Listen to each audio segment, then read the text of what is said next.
Hello everyone, I'm Grandmaster Damian Lemos here for TheChessWorld.com. Welcome to a new course. This time we'll talk about the Ruy Lopez, or also known as the Spanish opening for white. So we'll do an intro and then we'll start analyzing actual lines. For the intro, the first chapter of this course, let's talk about what the Spanish is. We get the Spanish or Ruy Lopez after e4, e5. So here we get the knight out to f3. We already develop a piece. We attack black's pawn on e5. So black plays knight to c6. And here's where we have to make a choice as white and decide which line we're going to play. And in order to play the Spanish, Ruy Lopez, we have to play bishop to b5.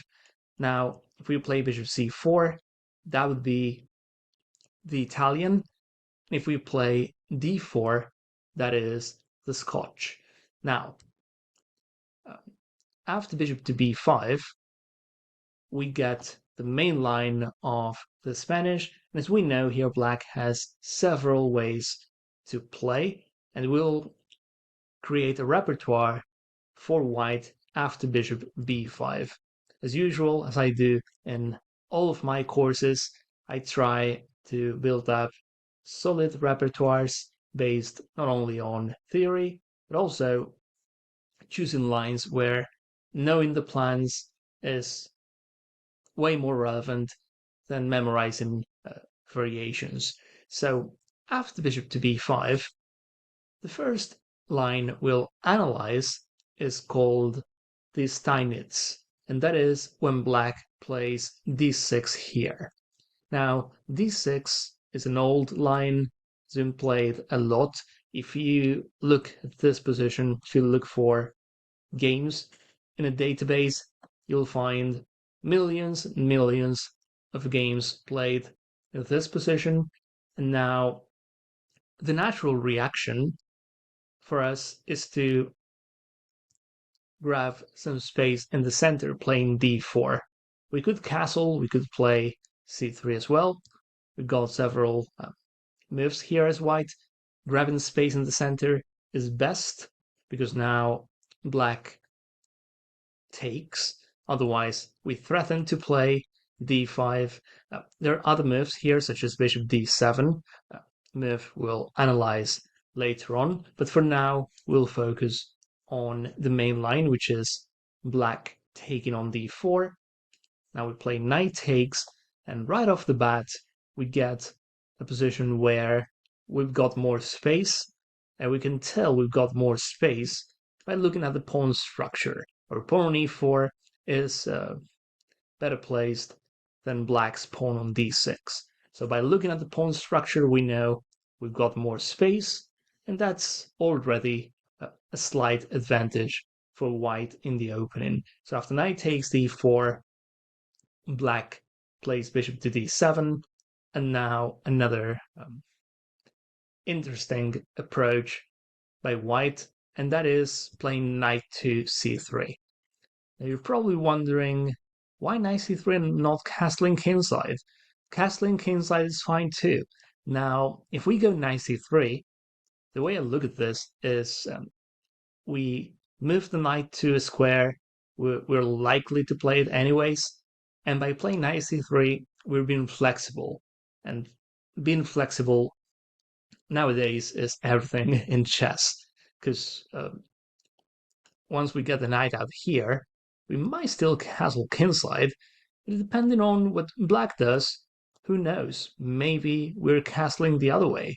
So here, once we play this move, we also overprotect the bishop on b5, and we don't really have tactics to be concerned about. For instance, if he plays knight takes d4, here we got two good options. Taking with the queen is fine, and if he takes, now we can just get the piece back. That's because we play knight c3, so that's good. The other line I really like, and now this is great because we can analyze what happens if he takes on d4. Not only queen takes knight is good, we can take on d7 first, and after queen takes, we play queen takes d4, and here we can see that black no longer has a knight to attack our queen, and our queen couldn't be any better. We target both sides of the board, then since our queen here is not easy to it's not easy for black to remove, then we can just get the bishop out, and then we'll decide where to castle. Here we see one of the benefits for white not to castle short early on. If black decides to play something like c5, this would be terrible for him, because whether I go queen c4 or queen d3, he'll be essentially dead on light squares. We know that c5 is not great from a positional point of view, because if he had the pawn on c6, then he could somehow control the d5 square. Now we got the outpost for our knight, not to mention that we'll get our pieces out. His pawn on d6 is a big weakness.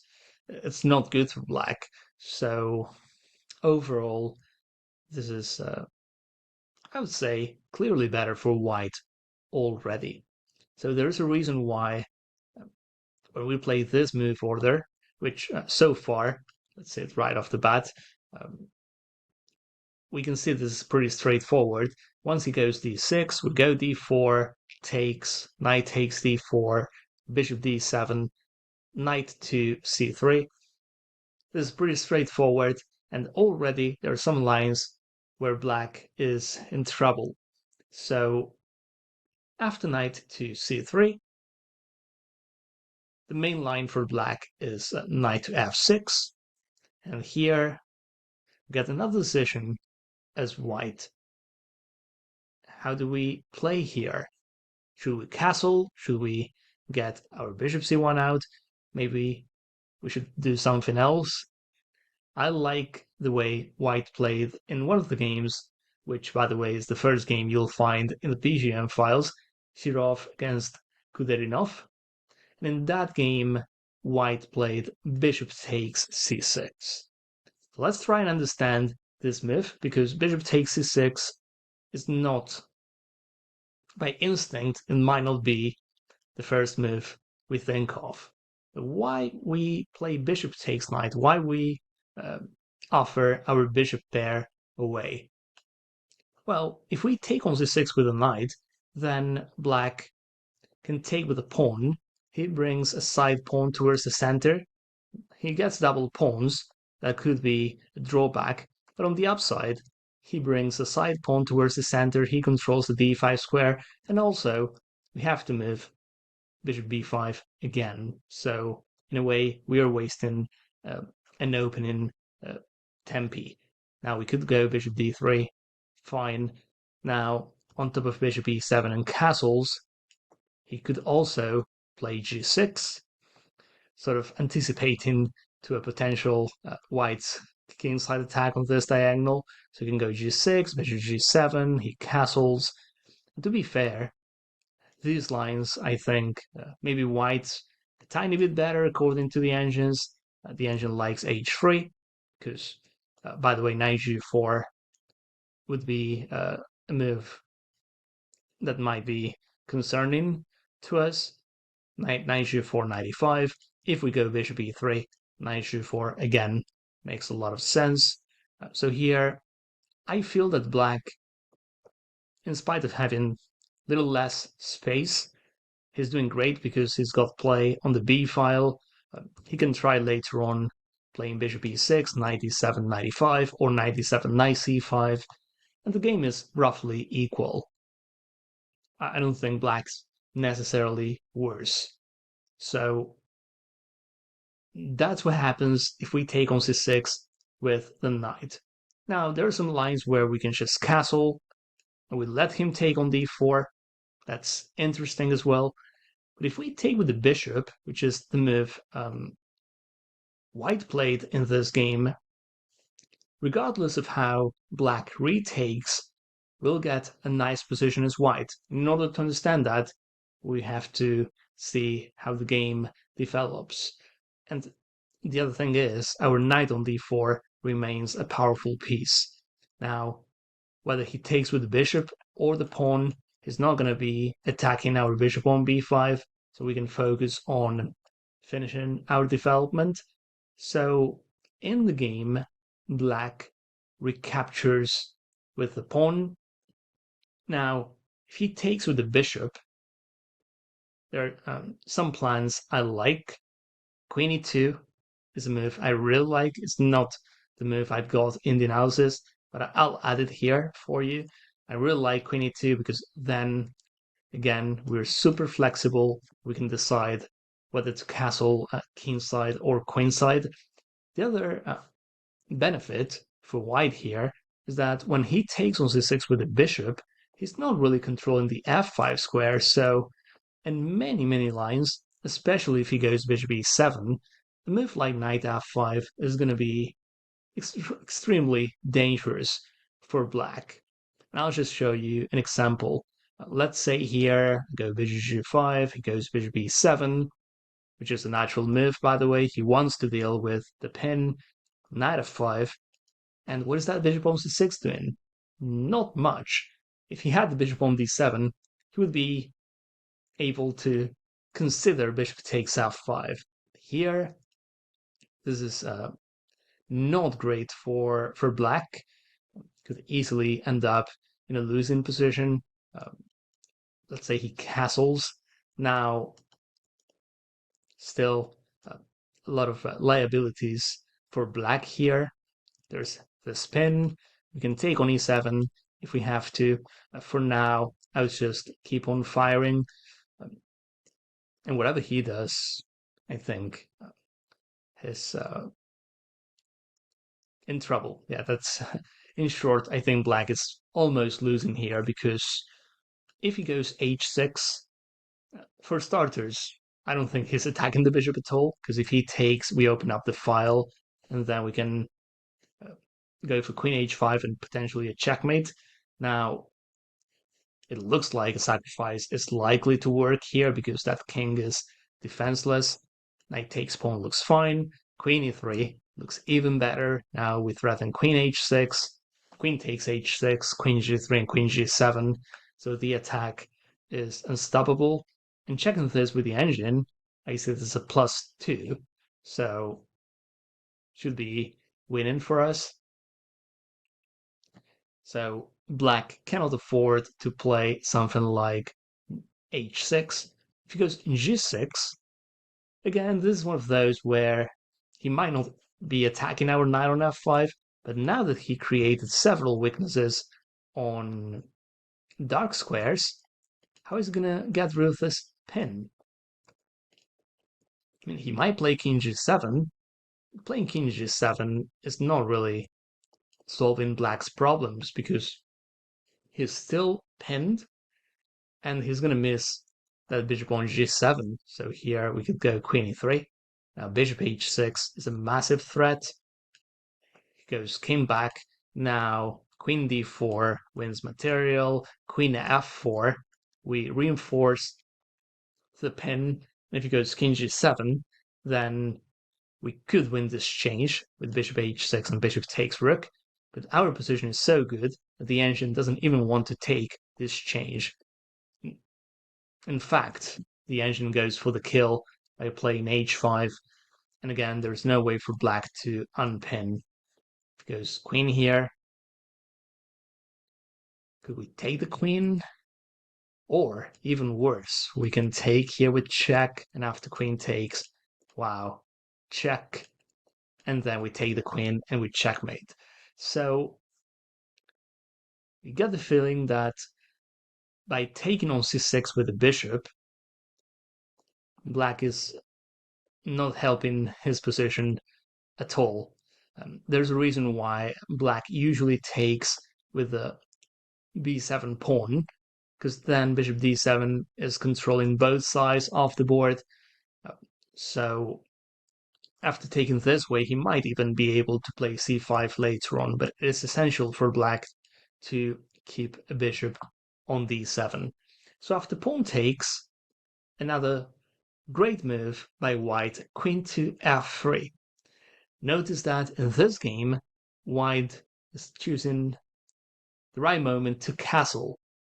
There's no rush to castle because our king is safe in the center, and by playing this precise move order, we're making the most out of our position.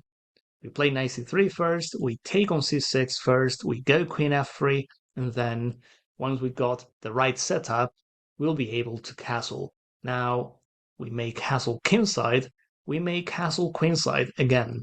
This is all depending on what black does. By playing queen f3, not only we get the queen out to an active square, we can even consider h3 at some point just to make sure we control g4. The other idea when we go queen f3 is we support the f5 square. So knight f5 is now a possibility. It was a possibility before as well, but if he takes, then we'll end up with a pawn on f5. Now, if we go knight f5 and he takes, we can consider both pawn takes or queen takes. So it is good to have this flexibility as white. So after queen f3, in the main game, black played c5. We'll see that. There's also rook b8, which is a move that was played in another game that you'll find in the PGN files as well, Jenny against Gunnarsson. In that game, we see the beauty of this move order. After rook b8, clearly black wants to do something on the b file. Well, we can adjust to that and play b3. Now, our bishop couldn't be more flexible, and by playing b3, we essentially kill black's queenside counterplay.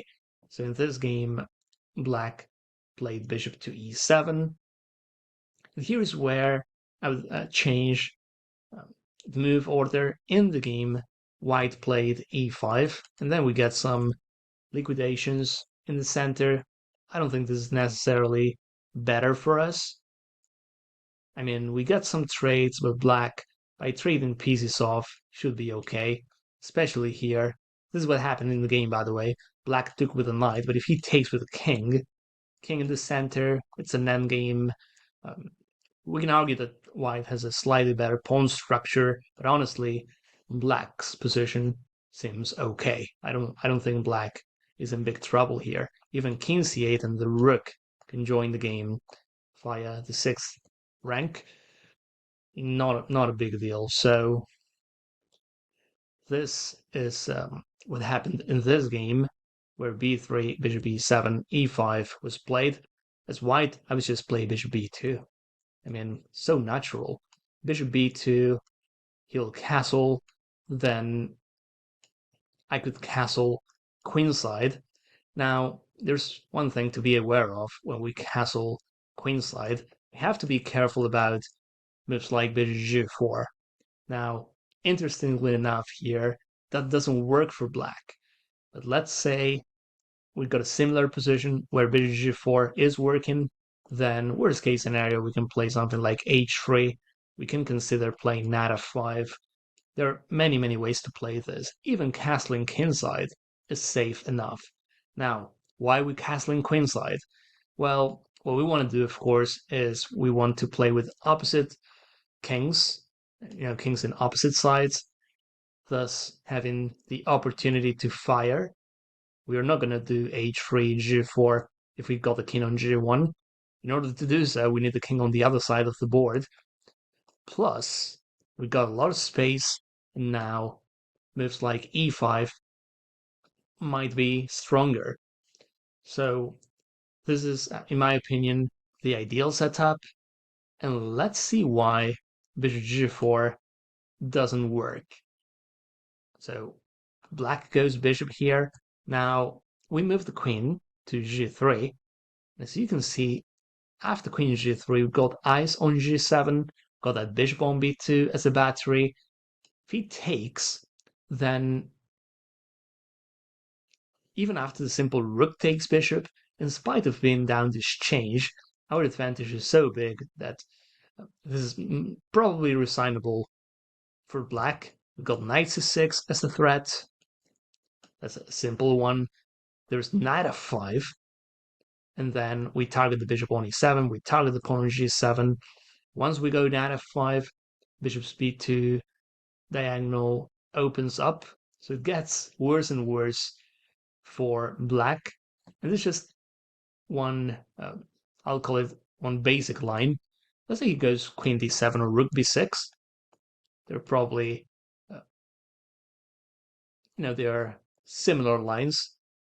We'll go knight f5, we attack the bishop, we attack on g7, so we are going for a checkmate. If he goes here, can play queen g4, we attack the knight, we threaten to check on h6, and then we take the queen on d7. So this is essentially game over for black. So how can black defend here? Queen d7, knight f5. He has to go g6, which is not the move black is looking to play, because, okay, he's stopping the checkmate, sure. Then this diagonal is going to be a big deal. Now I can play something like knight e2. Now if he takes, I've got knight h6 checkmate. Not good for black. If he doesn't take, then in so many lines we can try taking the bishop on e7, and then we can try pinning that knight on f6. So let's try rook e8 maybe. Okay, so after rook e8 we can throw in a check. If he goes king here, f7 is hanging. Terrible. Queen g5, even worse. I've never seen so many pins in my life. Here we can go for this, and knight h5 is a threat as well. Wow, this is fantastic. Look at 2 pins all at once, and there's nothing black can do to stop it. So I guess here after knight h6, I guess king h8 is terrible. King f8, not much better. I mean, again, what is he going to do about this? Knight f6 is hanging, f7 is hanging. If he goes queen e6, here we got a mind-blowing variation that wins the game on the spot, and that is knight to f5. We threaten queen h6 and queen g7. So black has no option other than taking. We check, and after king here, we play rook to d3. Now, rook g3 is a checkmate threat, followed by queen g7, and if he plays this, we get the checkmate on g7. I've got to say, this one is not as easy as it looks. This shows all of the potential we've got here as white. We're down this change, we can even afford sacrificing more and more material. I mean, if you look at our pieces, everything is flowing for white here, so we'll find a way. But it is good to know that once we play this position, we start from a winning advantage. Then finding the moves is something that we'll do over the board. But it is good to know that here, white is winning. Now, the last line I'll show before I finish this chapter is that after bishop g4 here, so we castle queenside, black plays bishop to g4, we go queen g3, takes, so rook takes bishop is fine. Now knight takes c6 is even better. If you want to avoid all of the previous lines we analyzed, we can play knight takes c6. We also attack the rook on b8, so we might not even lose material. We don't have to sacrifice this change. So if he goes queen d7, we could take the rook, attacking the queen, and then we take the bishop. But there's something even better, and that is knight takes e7. In so many lines, we learn that bishop e7 and the bishop b2's diagonal is big in this line, because after queen takes, we see we got an X-ray on G7, and because of that, we can play knight to D5.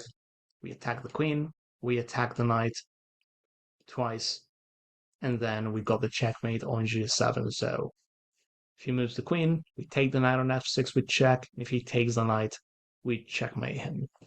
So we'll call this a chapter. I think this was a good intro to the Steinitz. It's easy to play for white.